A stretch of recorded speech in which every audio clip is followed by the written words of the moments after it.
questions in a minute, but just before we do, I want to share with you a tweet from @Arif Taslim online, who's saying that, yeah, great, social media is fantastic, but if you want to kill a bee, you need the newspaper. Before we the audience here in the room, one of the questions that's just come through is, given the trend towards environmental matters and sustainability, can print media really survive? Alan? Well, I closed my initial argument with the fact that it's a hunk of dead tree covered in ink. Around the poor chap at 4 o'clock in the morning, think how many of those Ford Transit vans at the moment delivering so many newspapers to so many people. Printing is unhealthy, it goes on for a long time. I can't see that environmental concern is really a damage to print media. I don't think people will stop reading newspapers because they're concerned about trees in the Amazon rainforest. But I think as companies, no, I don't think it's a problem at all, actually. I think, you know, cars will get greener, printing machines will get greener. I don't think the environmental threat is a problem for print media. Which sounds like I'm pro there. Yeah. Thank you. Neil, do you want to jump in now, or has he kind of done the job for you? Well, I think it started very nicely. Thank you very much. I know. I think the only thing I'd add to it, obviously, is that you know, technology advances. We see, you know, the printing process becoming more efficient. Obviously, more and more print companies are using recycled paper where that exists, and the advantage is that you can recycle newsprint incredibly easily in an incredibly cost-efficient way. Much easier than doing any IT, computer or phone, all that kind of stuff. It's incredibly hard to recycle a newspaper, dead easy. Fantastic, thanks. And as I understand it, it actually takes quite a lot of energy to manage servers, and Google sucks up a lot of energy every minute of every hour of every day. You're very welcome. Yeah, I'm not sure that it was a completely one-sided question. Let's try. So, we'll go out to the audience here in the room. I've got a microphone here, so I'll sort of run around, and if it's too much that end... No, you need to keep yours. You keep yours. I'll just move around. Oh, David. I think that was inevitable. Let's let this one go to David, shall we? Yeah, gentlemen, thank you. Just in the interest of balance, first of all, Alan, in your opening address, you said that if you had a problem with your system, you could just tweet and get on the server. If you had a problem with the system, you wouldn't be able to tweet because your system would be down, so that's rather irrelevant. BlackBerry. Electricity. Okay. No electricity, no nothing, you're out. Okay, fair enough. Okay. For Neil, just you were talking about responsible journalism, editorial. I have 2 letters and a name. A.A. Gill. Tell me how that was responsible. I think the challenge, obviously, with any print product is that you've got to have editorial integrity, and the editor of the publication at the end of the day makes a decision. Now, whether you agree with the decision that he's made, it's a free press in that particular instance, and that's your opinion to have an opinion, and it's their opinion to have an opinion as well.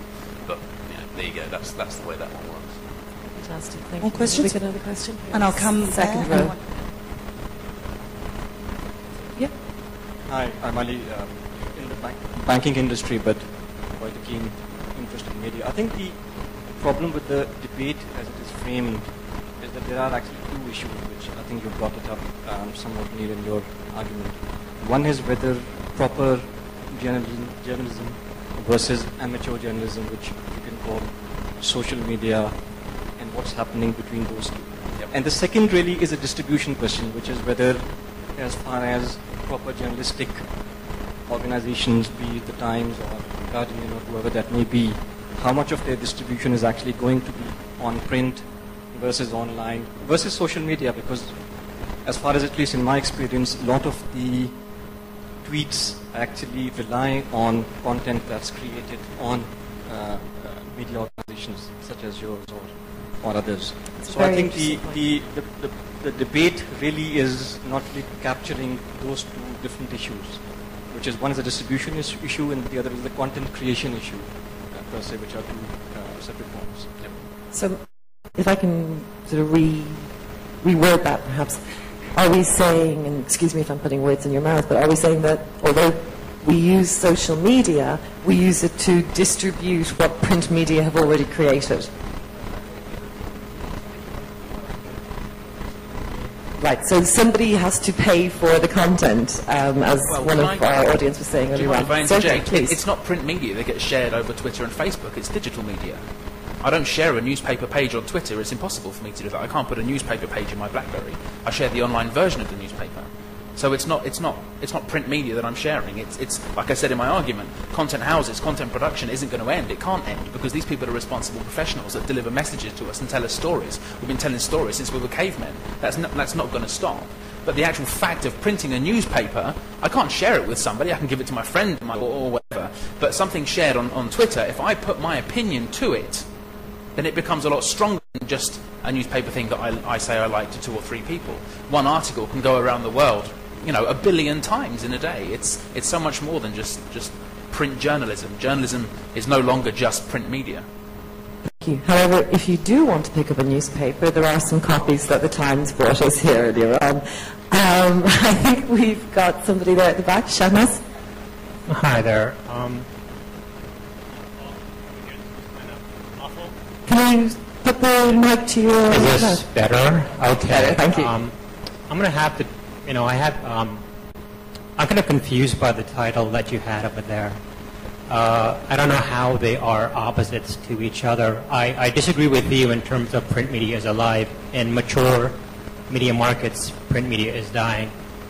And I disagree with your comment in regards to social media being an answer to print media, because social media, like your gentleman over there was saying, is really a distribution tool, not a content tool. So when you look at print media, their biggest, the biggest threat to print media is the digitization of print media, the ability for content to be free online. And so print media is actually losing in many ways to its own content creation online and not to social media. Value is creating UGC in large numbers and therefore attracting eyeballs to monetize sites.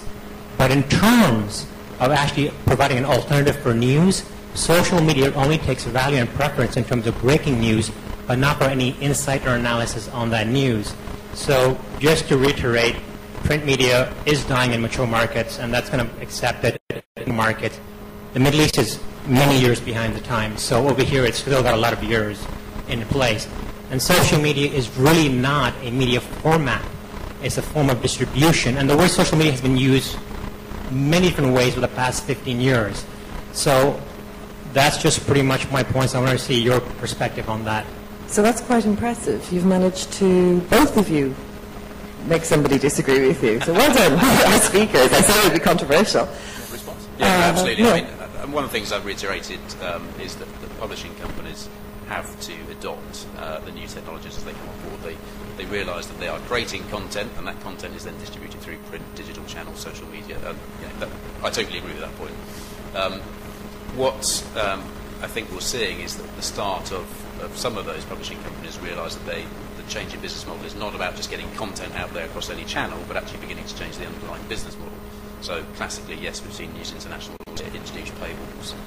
They've realised that business model has to change to support the development of that content and the integrity of that content. So no, I fully buy that point, and it's part of the argument.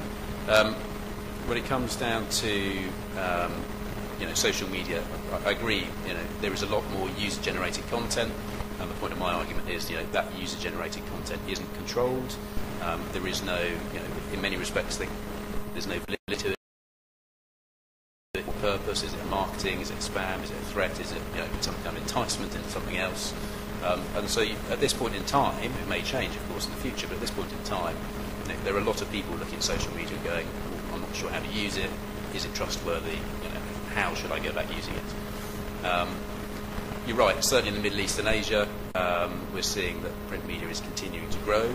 I don't think it will die. I think it will carve itself a niche. And I think there will continue to be, as long as there is a unique experience associated with picking up a newspaper and reading it. Because what I think you lose on the internet is that ability to flick through and find, oh look, here's a story I didn't think I was looking for, but here's an interesting story that engages me, that I want an opinion on. You don't get that user experience online. You're looking for certain thing, you search for it and you find it, or you push something that you're not necessarily looking for. So as long as print media has a unique experience, it will continue to live. And if I may address as well, Neil's right. You've addressed media content for news and stories in a very nice way. But there's something else to this. A friend of mine is a HR headhunter for CEOs for the industrial sector, oil and gas. He writes a blog, and he wrote a blog it via LinkedIn, and he got 6 contracts for that at 40% of contract price. If he'd have taken out an advert in a paper, which is obviously the print media side of things, he may have struggled to express himself, to wonder if his target audience was exactly seeing that print. I'm sitting here because of Twitter. I got this job because of Twitter. The value of that is almost immeasurable. Had I put an ad in the back of the Gulf News and saying, you know, I'm available for work, I may not have had that success. The amount of freelance money I've made via LinkedIn as well for my services for free is I mean, it makes an hour in the evening completely worth it. So while we are looking at journalism and content sharing, we're also looking at the side that you can create your own content and you can make money from that, whereas taking an advert in the paper costs you money, and you're kind of hitting and hoping in that respect.